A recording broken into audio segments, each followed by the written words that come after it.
Hi, my name is Thomas. During this video, I'm going to be a professional nutritionist. Why was the fattest kid in the group given nutrition? We're going to ignore the fact, we're going to act like I'm really good about my eating habits. That's what we're going to do. So I'm going to be honest, I made this slideshow like 2 weeks ago, and I don't remember what I said on it or put on it. This is what we're going to do. We're going to present this information in a very organized and knowledgeable fashion, like I know what I'm talking about. Nutrition, the science of the intake of nutrients and their actions in the body functioning. Nutrition is important not only for your general health, but like your body's function and like your mood, because we all are moody without food. We all get a little hangry sometimes. We also really need food to survive. That's important. Because if we don't eat, we will die. Because our body will just start utilizing itself. Your body is a cannibal. It will devour itself. If you do not eat, it will begin to eat your fat.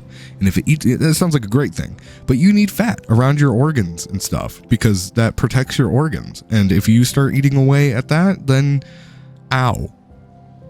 Very much ow. And then once it runs out of fat, it will begin eating your protein in your body, which is your muscle. We all know that, right?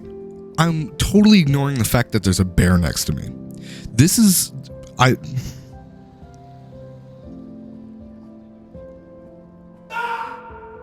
depending on when you guys see this, that might make sense why that was there. In fact, you know what? I probably could set this up so I'm sitting and presenting this to you. Let me do that real quick. Is that better? I think that's better. I think I can do this. I'm hoping I'm not out of frame. Do I look nice? Do I look good? What drives us to want food is tastes and smells and convenience, because it's very convenient to pull into McDonald's, even though it's disgusting and we all agree it's the worst and we still do it anyway. It's just so convenient to get like a Big Mac with a 10-piece nugget and a very large milkshake and like dousing it in sweet and sour sauce. The nuggets, not the milkshake. I swear this is not life experience. I don't actually get that at McDonald's. I get a quarter pounder with cheese. It's usually disgusting.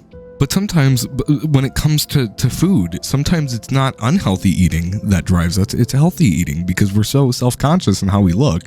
We end up eating a lot of good stuff, but we overdo it and then we're worried. And then that's how some anorexia can happen because of self-body image and perceiving that they're extremely fat when realistically they're not. They're fine, but they're heading towards anorexia. What also drives food choices is like culture and where you live and just general health and like the quality of where you're at.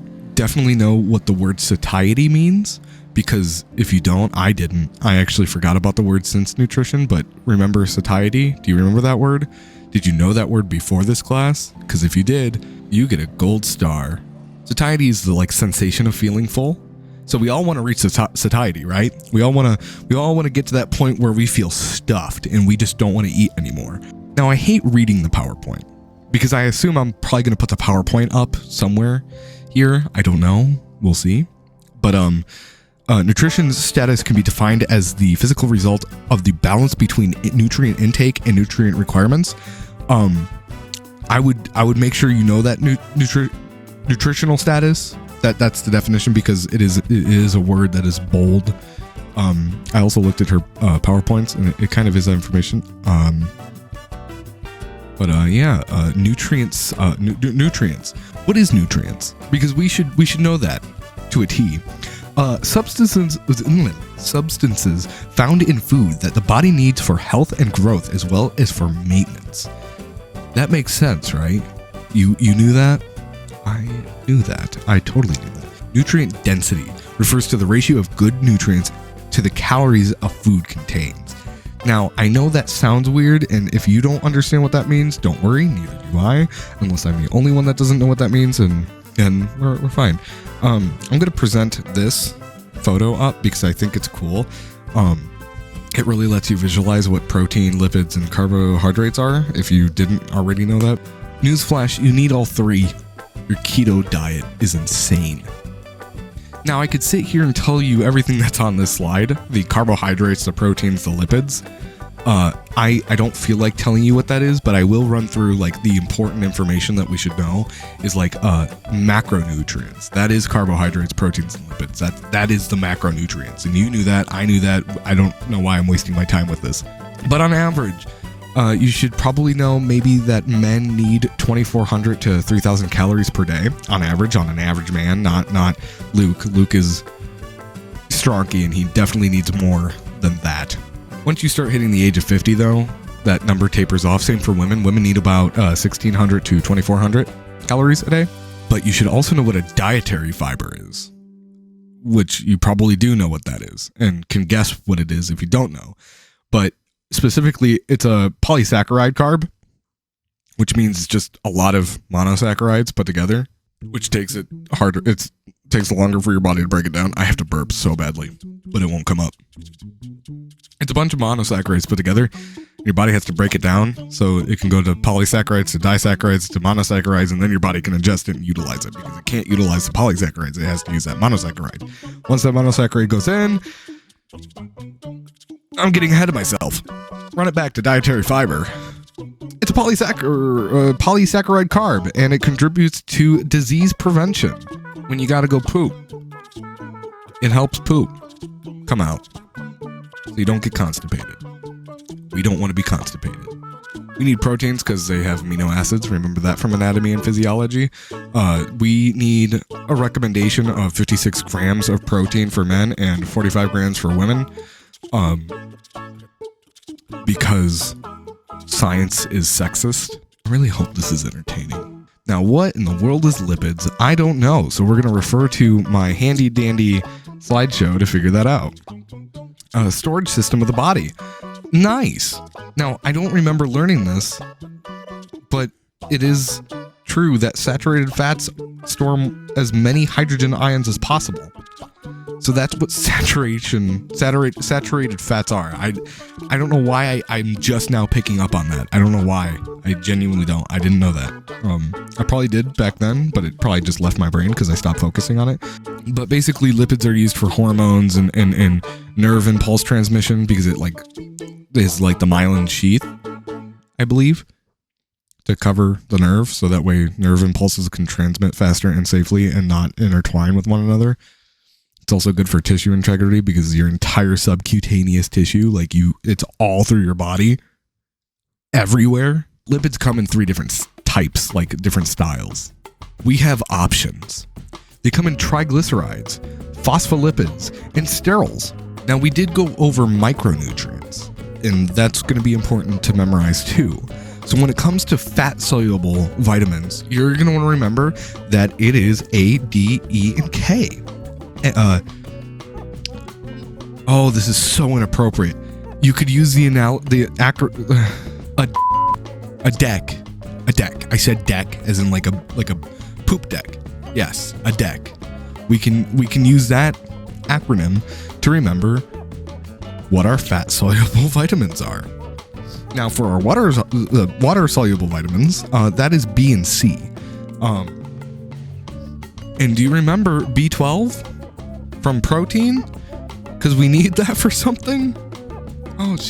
I know what B12 is. So B12 is involved in metabolism and also DNA synthesis. I feel like we're going to be asked that. I don't remember. I'm just going off of the information that was out of the book and the slideshows, and I just kind of ran through it all and picked out all the information that looked important and seemed important. Water-soluble vitamins need to be replenished every day because once you have them, they are water-soluble and you use them or you pee them out. Oh, I'm stupid. It says it in my slide what B12 was. I'm really dumb. Vitamin B specifically plays a role in cellular functioning throughout the body, but B12 helps with keeping the blood and B12 helps keep blood and nerve cells healthy and helps with synthesis of DNA, which is basically what I said off of Google. Oh my gosh.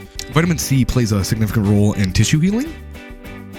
Yeah, bet you didn't know that. Minerals.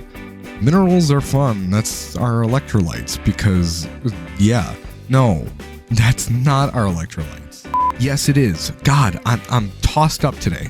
I just dropped my computer. This is a very sad situation. So salts dissolve in water and carry electrical charges, which is our electrolytes.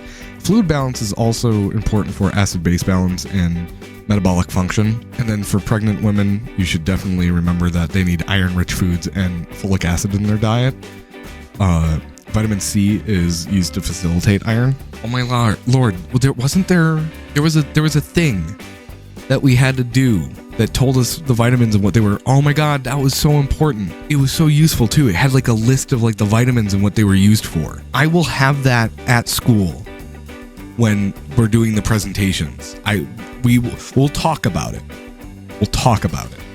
Because I know there's a better way of remembering the vitamins than that. There's something very important in our bodies that we need a lot of. And it seems like most people don't get a lot of this. Instead, they drink a lot of soda and coffee and tea and stuff like that instead of water. We need water in our body. It is the transport system of nutrients and waste in our body. It regulates most metabolic processes, if not all. It serves as a solvent for vitamins, minerals, glucose, and amino acids. It acts as a lubricant. Regulates body temperature and maintains blood volume, because we don't want to go into hypotension and also hypertension, because if you have too much then fluid in your blood, then it's going to end up being hypertension. It is so late right now. Fun little question. What percentage does the water take up in your body? It's 60. If you didn't get it that fast, then there's a problem. You're not paying attention. Wake up. Wake up. Wake up. Are you bored yet? With food, you can last a while. You're not going to feel good, but you're going to last a while. With water, only a few days. Drink water. I think my neighbor's looking at me. If you have an infection, fever, or any illness, pretty much, your body's going to be working a lot. It needs water. It's important. It's very important for water. So some of us don't know how to eat. Not as in like you don't know what to eat, but as in like you don't know how to put something in your body. I don't know who that is, but somebody out there doesn't know how to. So here's your instruction manual on how to eat. First, you pick up the food. Then you put food in your mouth. Then your saliva digests carbohydrates. Yes, this is so robotic. Salivary amylase breaks down carbohydrates within your mouth. As you chew them and make a bolus within your mouth, you will swallow. Within your stomach, the gastric lipase digests lipids, then the pepsin digests proteins. The pancreas within the small intestines assists in digesting carbohydrates, lipids, and proteins. It does it all. It's a multifunctional organ. It's pretty cool. You would be very sad if you didn't have that. And then in the small intestines, there's some enzymes that are going to digest some of the stuff you eat. And some of those enzymes that are important are lactase. What does that digest? Lactose. Lipase. What does that digest? Lipase. Lipids. It digests lipids. Maltase digests maltose. Sucrase digests. You get it. You get the point. It all sounds the same. Sucrose. It's like variations of the same word. And then various peptides digest proteins. That's all you need to know. Metabolism. The chemical process that enables the body to use the energy extracted from the ingested food. It's time for a little bit of a review. What are the 3 macronutrients that were covered? And also, what are the micronutrients? You have 10 seconds.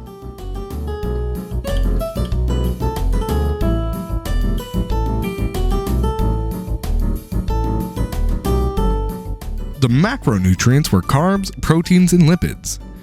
And then, micronutrients, you didn't have to be super specific, it was just vitamins. What are the recommended caloric counts for men and women on average?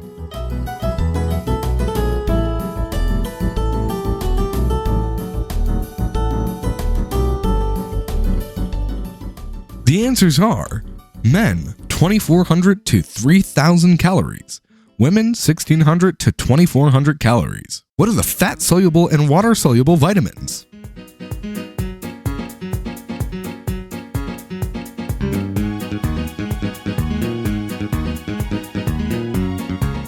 Fat-soluble were A, D, E, and K. Water-soluble were B complex and C. Now let's talk about some alterations in nutrition. When you eat that delicious party food, mac and cheese, big cheeseburgers, mom's spaghetti, too many mozzarella sticks at TGI Fridays, you end up giving yourself some overnutrition, which can lead to obesity. I know from experience. Obesity, because of what you're eating and that you're obese and you have fat in your body and stuff, it can lead to hypertension, which if it becomes severe, you could have blood clots or DVT or heart attack, kidney renal failure, just the usual stuff that you should be aware of is just any complications that come with obesity. Don't forget about sleep apnea with obesity because you've got like fatness is like closing your throat and then you'd stop breathing and you die. With obesity, you could eventually develop diabetes if it becomes severe and a problem, and it'll take a toll on your immune system. So you might end up getting cancer, or you become more easily infected because your body's working more and doesn't have enough good nutrients to actually fight it. You could end up having hyperlipidemia. You could have hypercholesterolemia, LDL. Your LDL fats. You're not good fats. How do we identify nutritional issues? Well, that's very easy. You can check by the BMI, which I was told that we don't need to know how to calculate the BMI. It'll be given to us, and that's awesome. But you can also measure the waist to hip ratio to figure out if they have gynoid or android obesity, and you can compare it to their height and their lifestyle regimen if they work out a lot, because if they're 250 pounds but they work out a lot, it's probably not obesity. Now, how do you want to figure out if a patient is at risk for obesity and diabetes and all these health complications? Well, you ask them about their lifestyle. What do they eat? Their race and ethnicity can help with that because it depends on their cultures and if they're at risk genetically for problems like hypercholesterolemia. Know that African Americans are at higher risk for hyperlipidemia. No, hypercholesteremia. Hypertension. God, hypertension. African Americans are more risk, females specifically are higher risk for, let me double check that. I was right. It was hypertension. African American women are more at risk for hypertension because their genetics.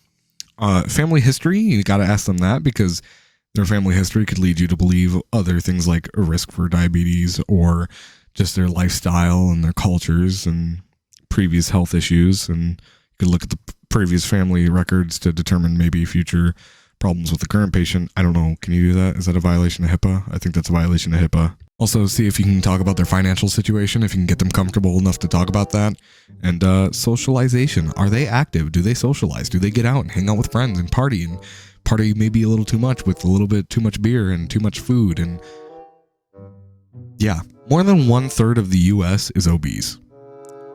That's unfortunate. As of 2020, I believe it was. Was it 2020? Something tells me this was 2016. I think it was 2016. 2016, 18% of the children in the U.S. were obese. This is from the CDC, by the way. I'm not just ripping these internet information from some Facebook post. This is 18% of the children in America in 2016. In America are obese, and 1.7% of adults are underweight. 3.5% of children are underweight. That's sad. No child should be starving. And as people of America, we tend to take food for granted. I know I do, or I don't, because I eat everything. I don't know how to go about that. I respect the fact that I have food, and I respect it so much that I eat it all. I feel like this is taking way too long. I hope I'm not boring you. The effects that it can have on the entire system are enormous. It really, I'm not going to go through all this, but it really screws up your system to be obese because you're eating too much. I had to stop eating butter because my heart was in pain. My body told me, please stop. Please eat something green. So this slideshow is a good, this page on the slideshow is a really good, like, out of the book, out of our book. It's really good. It has all the information of like all the different parts of our body that bad nutrition has effect on. And undernutrition, actually. I guess this page is specifically undernutrition, not overnutrition. Overnutrition has its own set of problems. Here's another review time. What percentage of children are obese? We just went over this. What percentage of children? Children. You're right. 18%. 18%? It was children? Hold on. Let's run it back. It was children. Okay, my brain fart. Yeah, children. 18. Awesome. What? The musical fruit. The more you eat, the more you toot. The more you toot, the better you feel. So let's eat. That's literally the answer right there. I gave you the answer. I'm too lazy to go back and fix this. I'm not going to go fix this. Clearly it was a joke question, so we're moving on. Name one effect on the cardiovascular system with malnutrition. Because I skipped that slide and I probably wasn't supposed to, you won't know. But go ahead and take a guess. I'll let you guys figure it out. I'm sure you guys are smart enough to figure this one out.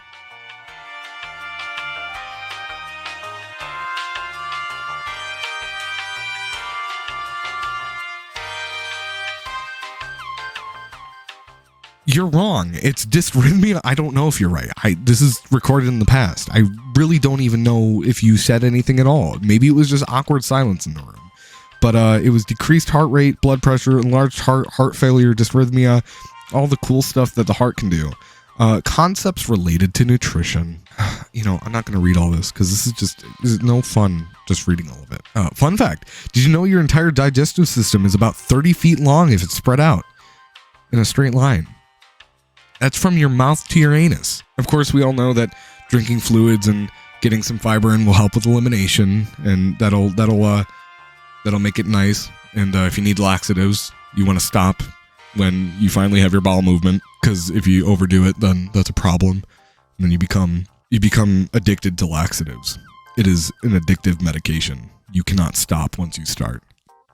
It's a serious problem in America. Stop laxative abuse. Make bowel movements great again. If you're in renal failure, if your patient is in renal failure, they want to be on a protein-restricted diet. When it comes to patients with diabetes, give them some tools on how to eat appropriately so they don't end up causing themselves malnutrition, because they will avoid sugars because they don't want to deal with the insulin. But they still need carbs. They need them. They need the sugars. They need them. They need glucose because our body runs on that. That is our priority.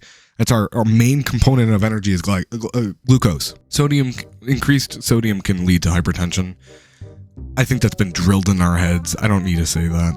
Too much sodium, blood, pew. Blood doesn't go pew, but our blood vessels do. The concentration of blood, of water, and oh my God, I am embarrassing myself. Now, it is important to remember proteins are good for structuring your body damage. Anytime you're damaged to your body, but anytime your body is damaged, you can eat proteins, extra proteins, burn victims. Patients that have skin or damage to tissues, like severe damage, proteins, fill them up on proteins.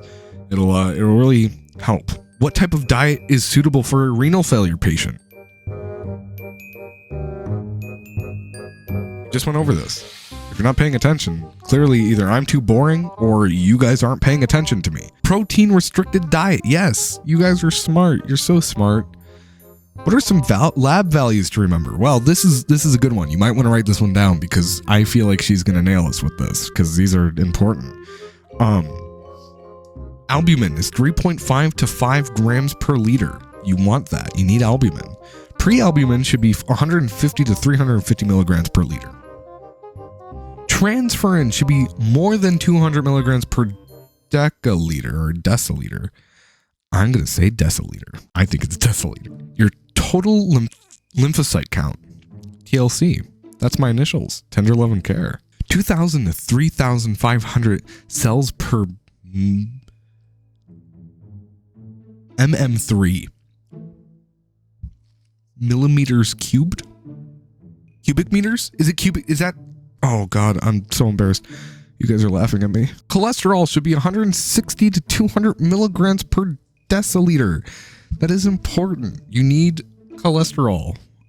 I I think. What is the lab value that is used to see recent protein intake? I did not say this. This was not on the slides. It's up to you to remember from way back then that I feel like it's also been drilled into our heads a million times. That's right. It is prealbumin. Was that it? I think that's the end. Was that the end? I think it was. Oh, thank God. It's finally over. Oh my God. Imagine if I was presenting this in person. How annoyingly dumb this would have been. How slow it would have taken. Oh my God, I'm so happy it's over. Thank you for watching my presentation over nutrition, and I hope you learned some stuff about nutrition for our final. I hope it helped. If it didn't, I'm so sorry. But that's it. Catch you in the next presentation, unless that already happened. I don't know when the pharmacy one is happening. It's either before or after. I can't ever remember. I just want these to be over with. I want to be done. This has been the longest semester of my life. Don't forget to talk about what the vitamins do, because I totally missed that on the presentation. I totally screwed that up. That was a miss. That would have been a really good slideshow had I had that. Good morning. Enjoy the rest of your day. I'm ending the video.